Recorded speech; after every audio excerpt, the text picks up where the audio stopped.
1, 2, 3, 4. I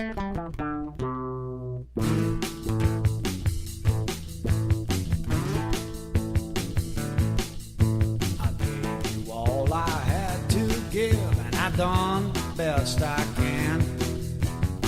So now it's up to you to finish what I began. Yes, I will always love you, and I'll be there just for you. So in all that you do, my child, to yourself you must be true. So promise me that you will fight for what it is that you believe. No matter what you do in life, it's in the giving that you'll receive. Wherever the road may take you, those you meet along the way, promise me that you will count your blessings every day.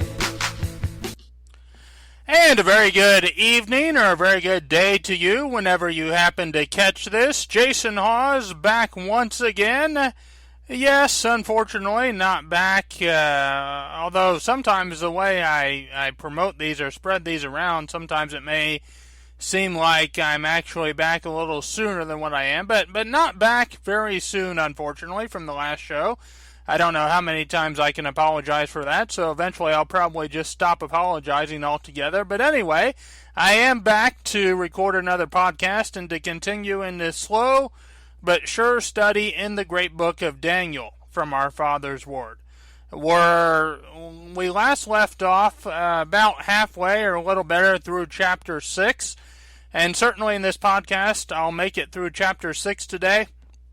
And then we get into the really interesting part of Daniel. It's all interesting and it's all relevant, but we'll get into the prophetic chapters of the book of Daniel, which certainly apply to all of us today. And when I last left off on here in the 6th chapter of the book of Daniel, we had Darius, which again was just a title, but the king of Media and Persia, who had taken over taken control over the one world system, one world government that Belshazzar, Nebuchadnezzar's grandson, had lost in his foolishness. Of course, God had appointed as well that basically that's when the Babylonian rule would end. But we had the Babylonian rule end. We had the second segment, if you will, of the great image that Nebuchadnezzar saw in his dream in the 2nd chapter of the book of Daniel. Take hold, take root, take control, and that was the kingdom of Medo-Persia. And we had Daniel set up as basically the chief president, kind of second in command over the whole government, if you will, as set up by Darius. Again, to emphasize, Darius, just a title. Perhaps it was Astyages. It was thought to be quite likely the father of Cyrus. But Daniel was in basically second in command over the entire government. He was set up by those who were jealous of him, by those who were lesser rulers, if you will, kind of the princes, these 120 princes, as well as probably the 2 other presidents. And they talked Darius into rather quickly, kind of, again, I believe I made the analogy, kind of to compare it to our government, the way it does things sometimes today, to kind of draft a bill and pass a law in the dead of the night, and quickly got him to pass this law that he, of course, signed, in which no person in the kingdom would be able to make a prayer or a petition to any god or to any individual other than Darius. And of course they knew that Daniel, being a faithful servant of our Father, of God, would pray to him daily. And of course they caught him in the act, were more than happy to turn him into Darius. Darius, of course, greatly regretted this law that he wound up passing, but there was basically no way for him to get out of it or to overturn it, even he himself being the king. And we left off at verse 13 here of chapter 6. And so we'll pick it up with verse 14.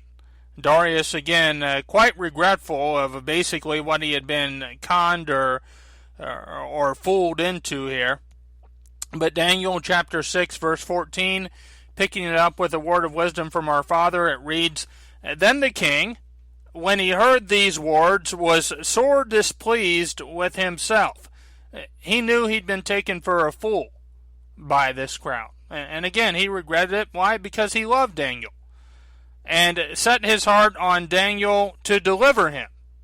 And he labored till the going down of the sun to deliver him. I mean, he worked as hard as he could, day and night, the entire night, likely not even worrying about going to bed or getting any sleep, doing everything that he could to overturn this law that he again had been conned into creating and into signing. Verse 15, Then these men assembled unto the king, and said unto the king, Know, O king, that the law of the Medes and Persians is, that no decree nor statute which the king establisheth may be changed. They were quite happy to alert him and to remind him of this, weren't they? And again, that's nothing much changes. In fact, nothing changes in the world, whether you're talking about 426 BC or thereabouts, or now 2017 AD. You'll always have that crowd of people that are always looking to stir up trouble, that are always looking to influence the governmental powers, if you will, against even that which is right, that which is true, that which is honest, that which honors our Father, honors God, is of God, and concerning the people of God, that will always go against Christians. And so it is even, there was a recent,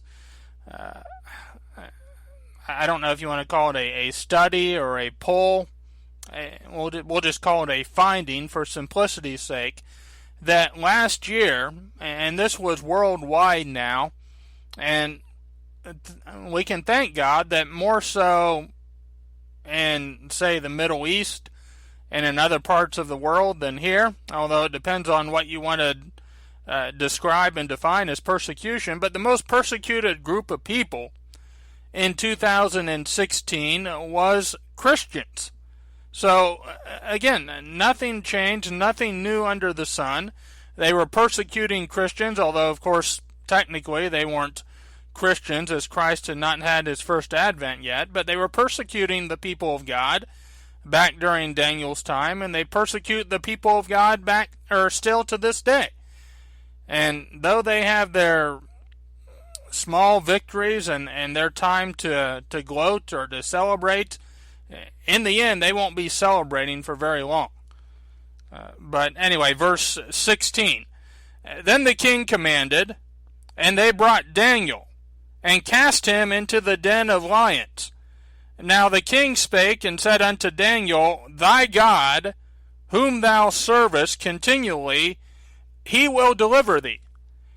This was quite a statement for, again, if you want to call it a pagan or a heathen king, a non-believer to make. And it was made somewhat out of faith, and it was made somewhat out of hope, although faith, of course, as described, as defined, can be hope for things not yet seen, or hope for things and a belief in things that we cannot see necessarily. But again, there was quite a statement of faith, whether complete belief or hopeful belief. Nevertheless, quite a statement of faith here by Darius. And again, obviously hoping that it would come to pass, regretting what had happened to Daniel. Verse 17, And a stone was brought and laid upon the mouth of the den, and the king sealed it with his own signet, and with the signet of his lords, that the purpose might not be changed concerning Daniel. In other words, again, that there was no legal loophole. In other words, for this to be turned around, for Daniel to get out of it, that what was done and there was no turning back. Again, not that Darius obviously was happy to do this in the least. And it's very interesting, we might say, and just one of the things I happen to think of, that you have this stone, and as we'll find out, you'll have Darius running to the lion's den to see if Daniel would be all right, if he would be saved. But you had this stone rolled and set in place over the lion's den to basically, obviously in essence, trap Daniel to seal his fate, was what at least be the intention of those who set the trap for him. And you also had, of course, a burial stone rolled in front of and laid in front of the tomb of Jesus Christ. And just as that stone, that tomb that held Christ's body for 3.5 days, was eventually rolled away, and you had Mary Magdalene, going to the tomb of Christ and seeing the stone rolled away and seeing that tomb empty that could not hold Jesus Christ down in death. Certainly this same stone set to trap Daniel would not trap him, or would not seal his fate, and would not seal his demise or his death either. Why? Because of the power of God, because of the will of God, because of the plan and the purpose of God. Verse 18, then the king went to his palace and passed the night fasting. Neither were instruments of music brought before him, and his sleep went from him. And again, you see the great love that Darius or Astyages had for Daniel here. It was really, in a way, something quite beautiful that he would have this much regard for Daniel. Verse 19, then the king arose very early in the morning and went in haste unto the den of lions. Again, I can't help but think of Mary, not so much going into haste to the tomb of Jesus Christ, because that was something, I'm sure, that while she went to honor him, that she still kind of, I'm sure, dreaded. But as at least one or two accounts would tell us, returning from that tomb, running from that tomb in haste to tell anyone that she could come across that was a follower of his, that was a believer of his, that was a disciple of his, that he was alive, that he was risen. And so too, here we have Darius, Astyages, whichever you want to call him, running in haste to see what the fate of Daniel was. Out of that same urgency, out of that same devotion. Verse 20, and when he came to the den, he cried with a lamentable voice unto Daniel. And the king spake and said to Daniel, O Daniel, servant of the living God, is thy God, whom thou servest continually, able to deliver thee from the lions? And here, human nature, fleshly nature, obviously creeps back in. There is some doubt here, although again, that same hopefulness. But so it is. Verse 21, then said Daniel unto the king, O king, live forever. He got his answer, and I'm sure there was nobody in that vicinity, if not on the earth, that was happier at that very moment than Darius. Verse 22, my God hath sent his angel, and hath shut the lions' mouths, that they have not hurt me. Forasmuch as before him innocency was found in me. In other words, and so it is, man can accuse you as a believer, as a Christian, of various things, but if you're innocent in God's eyes, that's what counts. And Daniel was innocent in God's eyes. As before him innocency was found in me, and also before thee, O king, have I done no hurt. again, in other words, I haven't